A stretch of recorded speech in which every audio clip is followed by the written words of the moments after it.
Imagine trying to build this today. Not a copy. The real thing. 60,000 tons of stone. A building so big it could seat a small city. Engineered so well it's still standing 2,000 years later. Modern estimates to recreate it run into the hundreds of millions of dollars. Some guesses climb past $1 billion.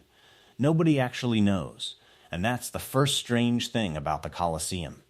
There is no bill, no receipt, no ancient spreadsheet telling us what it cost.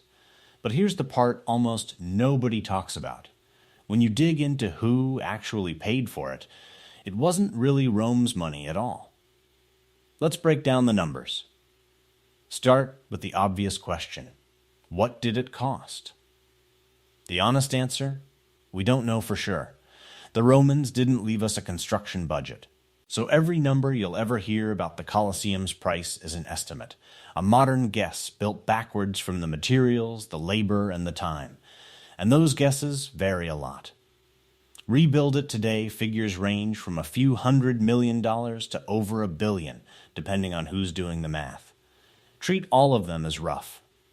Anyone who gives you one exact number is guessing with confidence. What we can estimate more safely is the scale.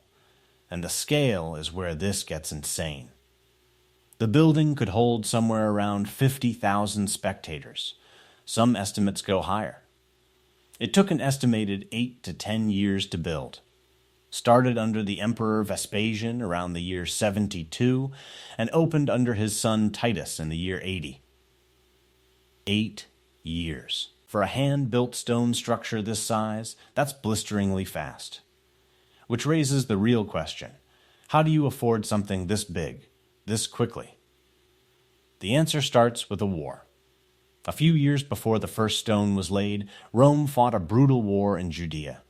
It ended with the siege of Jerusalem in the year 70 and the destruction of the city and its great temple. When Roman armies took a city, they took everything.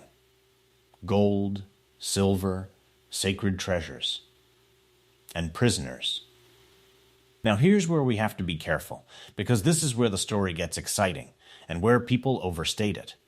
Historians believe the Colosseum was funded largely by the spoils of that war. The strongest clue is an inscription found at the site. A scholar reconstructed its faded lettering and argued it originally said the emperor built the amphitheater from the spoils of war. So the leading theory is this. Rome didn't dip into its own treasury. It paid for the Colosseum with plunder taken from a conquered people. But, and this matters, be honest about the limits. The idea that it was specifically the golden treasure of the Jerusalem temple is an assumption, likely but not proven. What the evidence supports is broader, the spoils of the Jewish war. That almost certainly included temple treasure, but no one can hand you a receipt that says temple gold, spent here. Either way, the headline holds up. The money that built Rome's greatest monument didn't really come from Rome. It came from somewhere else, and from someone else. And that includes the people who built it.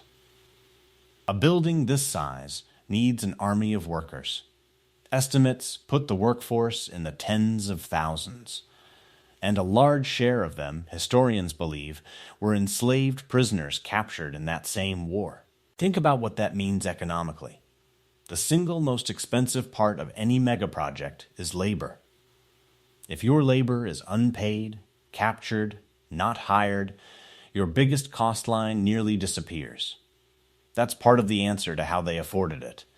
They didn't pay for it the way we'd have to. The war didn't just fund the building. It supplied the workforce. Skilled work still needed skilled Romans. Architects, engineers, stonemasons, crews who knew how to build vaults and arches that wouldn't collapse. Those people were real professionals.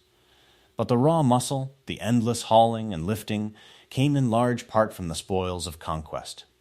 So far, we've got war loot for the money, and war prisoners for the labor. Now let's talk about the stuff it was actually made of, because moving that much stone was its own insane operation. The outer skeleton of the Colosseum is travertine, a hard limestone. Estimates suggest something like 100,000 cubic meters of it went into the building. That stone came from quarries near Tivoli, roughly 20 miles from Rome, which creates a problem money can't instantly solve. How do you move 100,000 cubic meters of rock 20 miles without trucks? The answer, historians think, was infrastructure. The Romans are believed to have built or widened a road specifically to haul this stone into the city. Wagons, oxen, and a steady grind of trips over years. And the stone wasn't just stacked. It was pinned together. Iron clamps, an estimated 300 tons of iron, held the blocks in place.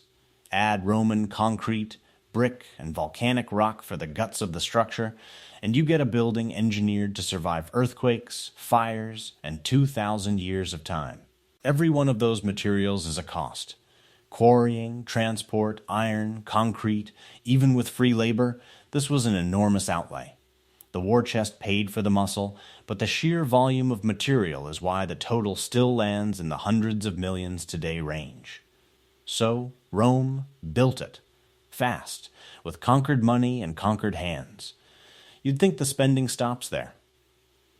It doesn't, because building the Colosseum was only half the money story. Here's the part almost every video about the Colosseum skips. It wasn't just expensive to build. It was expensive to run. Arguably, that was the bigger drain.